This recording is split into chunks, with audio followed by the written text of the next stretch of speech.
La compagnie aérienne à bas prix Transavia a annulé environ 300 vols au cours des 6 derniers mois, a indiqué Sandra Molenard, directrice de Consumantambon.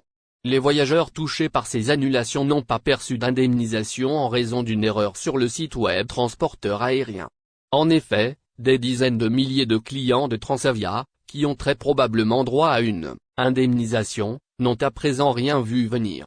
Le formulaire de réclamation en ligne de Transavia indique souvent à tort qu'une personne n'a pas droit à une indemnisation, a informé la directrice de Consumantambon, une organisation néerlandaise à but non lucratif qui promeut la protection des consommateurs.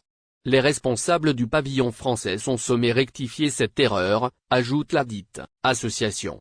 D'ailleurs, la réglementation européenne dit que si une compagnie aérienne annule un vol, elle doit rembourser les passagers ou leur proposer un vol de remplacement.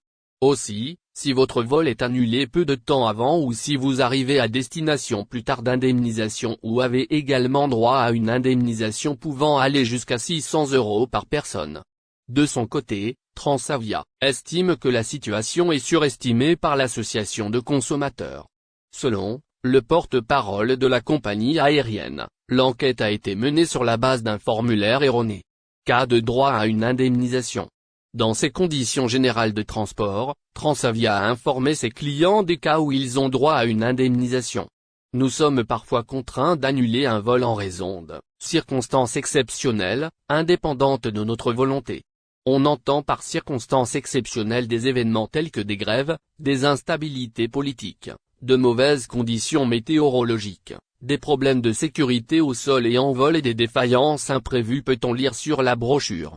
La compagnie a également précisé que si un vol est annulé alors qu'il n'y a pas de circonstances exceptionnelles, vous avez alors droit à une compensation financière, sauf si vous avez été informé entre 2 semaines et 7 jours précédant l'heure de départ initialement prévue, et votre nouveau vol ne décolle pas plus de 2 heures avant et n'atterrit pas plus de 4 heures après votre vol initial. Vous avez été informé dans les 7 jours précédant l'heure de départ initialement prévue, et votre nouveau vol ne décolle pas plus d'1 heure avant et n'atterrit pas plus de 2 heures après votre vol.